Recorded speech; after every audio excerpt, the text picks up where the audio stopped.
మనకు హైదరాబాద్ నుంచి శ్రీశైలం వెళ్ళే దారిలో మనకు మైసిగండి మైసమ్మ తల్లి దేవస్థానం ఉంటుంది. అది మనకు కరెక్ట్గా హైదరాబాద్ నుంచి 48 కిలోమీటర్స్ ఉంటుంది. మనము కరెక్ట్గా శ్రీశైలం కడతాల నుంచి టోల్ ప్లాజా 1 కిలోమీటర్ దూరంలో ఉంటుంది అనమాట. మనము ఇప్పుడు కడతాల నుంచి వెళ్ళాలి. మహబూబ్ నగర్ జిల్లాను ఆమల్గల్ మండలం అనమాట ఇది. ఆ దారిలో వెళుతూ ఉంటే మనకు పక్కనే మైసిగండి కనబడుతుంది. మనకి ఇలా వెళ్తూ ఉంటే శ్రీశైలం వెళ్తూ ఉంటే కడతాలు దాటగానే ఓన్లీ 1 కిలోమీటరు. ఆ 1 కిలోమీటర్ వెళ్ళగానే మనకు రైట్ సైడ్లో రోడ్డు మీదనే ఉంటుందండి మైసిగండి మైసమ్మ దేవస్థానము. ఇక్కడ మనకు ప్రతిదీ ఇక్కడ ఆపుతారండి బస్సులు. ప్రతి ఒక్క బస్సు ఆపేసి ఇక్కడ మనకు కొబ్బరికాయ కొట్టుకొని ఇస్తారు. అది గవర్నమెంట్ రూల్ అనుకుంటానండి, తెలియదు. కానీ ప్రతి ఒక్కరు ఇక్కడ ఆగి కొబ్బరికాయ కొట్టే వెళ్తారండి. బస్ మాత్రం కంపల్సరీ ఆగుతుంది రోడ్డు మీద. లోపలికి వెళ్ళదు. రోడ్డు మీద చిన్న గుడి ఉంటుంది, మీకు ముందు చూస్తారు చూడండి, ఉంటుంది రైట్ సైడ్లోనే చిన్న గుడి. అక్కడ కొబ్బరికాయ కొట్టి దండం పెట్టుకొని వెళ్తారండి. చూడండి, ఇలా వెళ్ళాలి మనం ఇప్పుడు మైసిగండి మైసమ్మ దేవస్థానానికి. మనం మైసిగండికి వచ్చేసాం చూడండి. ఇక్కడ అంతే జస్ట్ 1 కిలోమీటరే మనకు. ఇక్కడ యూటర్న్ తీసుకోవాలి. మళ్ళీ యూటర్న్ తీసుకుంటే మనకు మైసిగండి వచ్చేస్తుంది.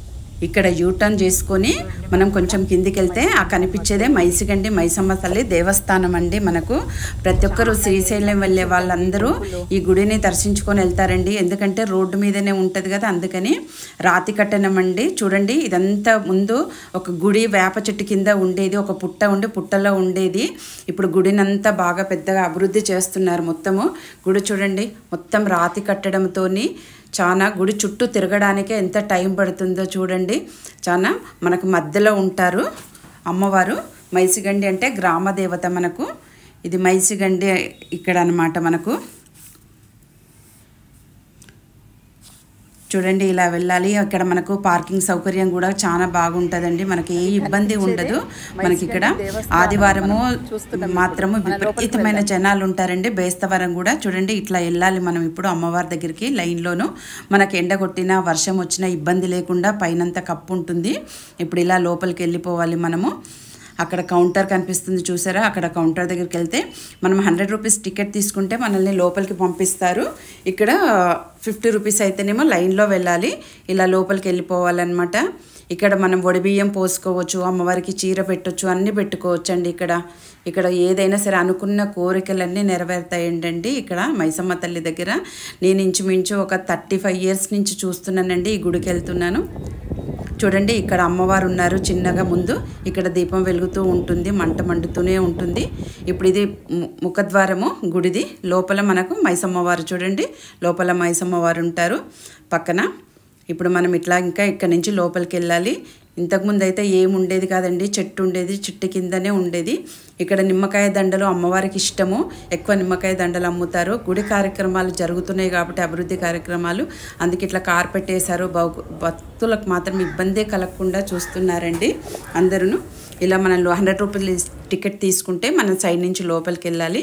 ఇలా లోపలికి వెళ్తే మనకు సైడ్లో అంతా అమ్మవార్లు కనిపిస్తూ ఉంటారు, గ్రామ దేవతలు. మనకు మధ్యలో అమ్మవారు ఉంటారు, అమ్మవారు చుట్టూరా గ్రామ దేవతలు. ఇక్కడ దేవుడికి పైకప్పు ఉండదండి, పైకప్పు మాత్రము లేదు. నాకు తెలిసినంత వరకు మా అత్తమ్మ చెప్పేదండి. ఇక్కడ అమ్మవారు పుట్టలో వెలిసిందంట. అమ్మవారు పుట్టలో వెలిస్తే అట్లా ఉండి అట్లా పూజలు అన్నీ చేస్తూ ఉండి తర్వాత ఇది ఇంకా అభివృద్ధిలోకి వచ్చిందండి చక్కగాను. ఇది ఇక్కడ పూజారులు కూడా ఎన్నో ఏళ్ళ నుంచి బంజారాలే నిర్వహిస్తారండి పూజలన్నీ కూడాను. ఎవరూ చేయరనమాట, వాళ్ళు ఒక్కరే చేస్తారు. ఇక్కడ వేప చెట్టు కింద పుట్టలో పాము వెలిసిందనంట. వెలిసినప్పుడు అమ్మవారు ఉంచారంట కలలో. ఈ బంజారాలకు కలలో కనిపించేసి చెప్పారంట ఇట్లా అనేసి అమ్మవారు ఇక్కడ ఉందని చెప్తే అప్పుడు ఈ అభివృద్ధి కార్యక్రమాలు. ముందైతే ఏ కార్యక్రమాలు లేవండి, ఒక చెట్టు కిందనే ఉండేది మేము చూసినప్పుడు మాత్రము. ఇవన్నీ ఇప్పుడు కట్టారు, ఇంచుమించు ఒక 10-15 ఏళ్ళ నుంచి ఇలా చేశారు. కానీ ఇంతకుముందు ఏవి లేదండి, ఒక చెట్టు కిందనే అమ్మవారు ఉండేది. అది ఉండే పూజలు లేదు. చూడండి, పుట్టలో నాగులగా ఎంత చూడండి, పుట్ట చూడండి ఎలా ఉంది. అన్నీ నాగేంద్రులు ఉంటారండి. అమ్మవారి చుట్టూరా నాగేంద్రులు ఉంటారు మొత్తము. మైసిగండి తల్లి చూడండి ఎట్లా పుట్ట పైన అన్నీ నాగేంద్రునివి. కానీ చాలా బాగుంటుందండి ఈ గుడికి మాత్రము. ఇది 7 అంతస్తుల గాలి గోపురం ఉంటుందండి పైన. దీనికి గోపురానికి గుడికి 7 అంతస్తుల గాలి గోపురము. అమ్మవారు కూడా 20 అడుగుల ఎత్తులో ఉంటారండి ఇక్కడ. చానానండి అసలు పవర్ఫుల్ అమ్మవారండి. ఇక్కడ మేకలు కోస్తారండి, చాలా వరకు మేకలు కోసుకొని వండుకుంటారు. వండి ఇక్కడ అమ్మవారికి కార్జాలు వండి నైవేద్యం పెడతారు చక్కగాను. అమ్మవారికి కంపల్సరీ, అమ్మవారికి ఇక్కడ 4 చేతులు ఉంటాయండి.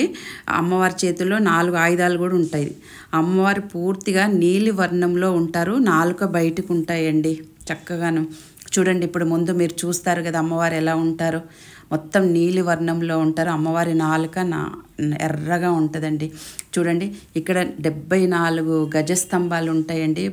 ప్రతి గజస్తంభానికి కింద ఏనుగు ఉంటుంది, పైన సింహము, పైన అమ్మవార్లు విష్ణుమూర్తులు అందరూ దేవుళ్ళండి. ప్రతి ఒక్క దేవుడు చూడండి, స్తంభాలు 74 స్తంభాల మీద అలా చెక్కారండి. చూడండి, మీకు ముందు చూస్తారు కదా అమ్మవారిని చూడండి ఎంత. గుడి మాత్రం చాలా అభివృద్ధిలోకి వచ్చిందండి. ఇక్కడ కార్తీక మాసంలో ఉత్సవాలు జరుగుతాయి. పౌర్ణమి రోజేమో దీపాలంకరణ, రథోత్సవం అన్నీ చేస్తారండి. ఇక్కడ మొత్తము మీరు చూడండి ఎలా ఉన్నాయో, స్తంభాల మీద ఎంత చక్కగా చిత్రీకరించారో చూడండి. మైసిగండి మైసమ్మ తల్లి దేవస్థానం అండి. ఇది చాలా ప్రతి ఒక్కరూ చూడొచ్చండి. ఆమనగలకు ముందు కడతాలకు మధ్యలో ఉంటుందండి ఈ టెంపుల్.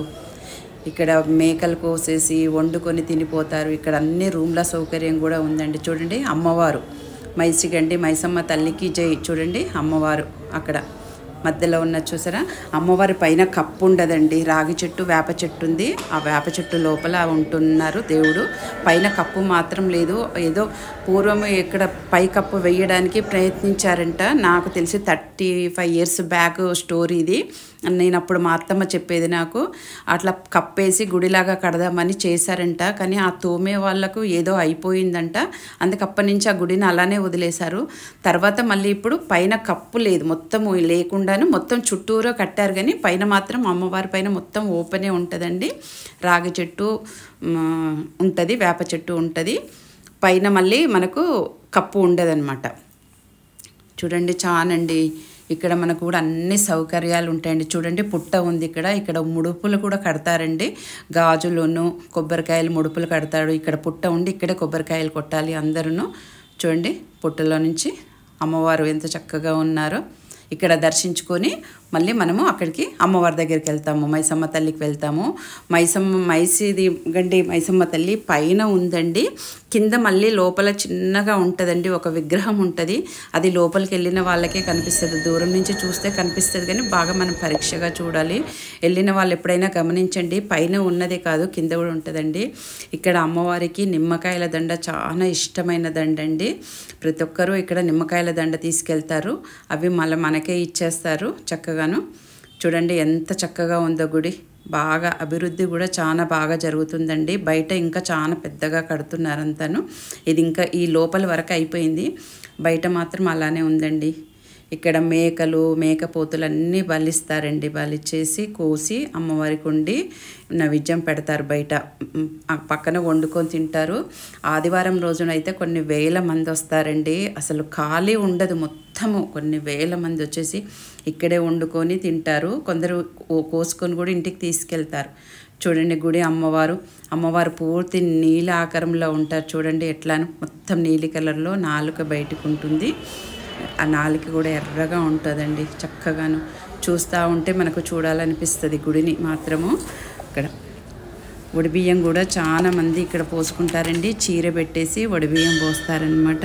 ముడుపులు కట్టుకుంటారు చాలా వరకు ఇక్కడ. ఈ గుడిని కూడా స్వర్గీయ పంతు నాయకు కట్టించారంటండి. ఇక్కడ ఆషాఢ మాసంలో మాత్రం చాలా బాగా జరుగుతుందండి. బోనాలు చేస్తారు.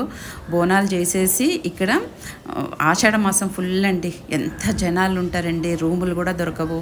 ఇక్కడ ప్రతి ఒక్క సౌకర్యం ఉంటుందండి అందరికీను. ఇక్కడ చూడండి, మైసిగండిలో 15 తారీఖు కార్తీక పౌర్ణమి అమ్మవారికి క్షీరాభిషేకం, విశేష అలంకరణ, కుంభహారతి. మళ్ళీ 16 తారీఖు విశేష పూజలు, రాత్రికి పుష్ప రథోత్సవము, చిన్న తేరు అంటే తేరు పైన ఊరేగిస్తారు అమ్మవారిని. మళ్ళీ 17 నాడు రాత్రికి అమ్మవారికి రథోత్సవము, పెద్ద రథము 16 నాడు చిన్న తేరు మీద చేస్తారు, 17 నాడు పెద్ద తేరు మీద చేస్తారు, 18 నాడు చండీ హోమాలు ప్రారంభం. అంటే 18 తేదీ నాడు మన హోమాలు స్టార్ట్ అయిపోతాయి. చండీ హోమం మీకు తెలుసు కదా, అందరూ చేయించుకుంటే మంచిది అంటారు కదా, అది 19 తారీఖు కూడా చండీ హోమము, విశేష పూజలు, కార్తీక దీపోత్సవం. ఇక్కడ 19 తారీఖు అంటే దీపాలతో మొత్తం వెలిగిస్తారు. 20 నాడు శతచండీ హోమము, పూర్ణాహుతి అంటే అమ్మవారిని శాంతింపజేస్తారు కదా, అదనమాట. చూడండి, ఇది మైసిగండి దేవస్థానంలో ఈ నెల 15 నుంచి 20 తేదీ వరకు జరుగు కార్యక్రమాలు.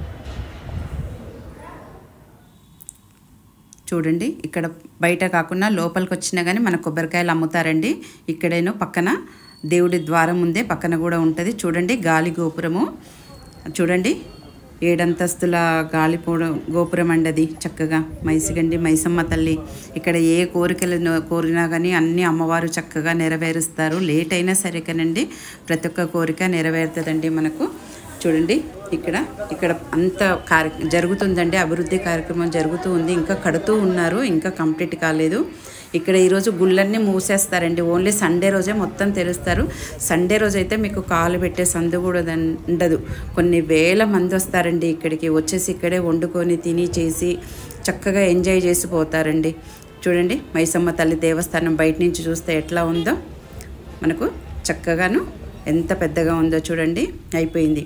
ఇక్కడ మనకు శాఖ పెడుతున్నారు చూసారా, ఇక్కడే మనకు బలిదానం చేస్తారు అన్ని. కానీ ఇక్కడ శాఖ కూడా పెడతారు.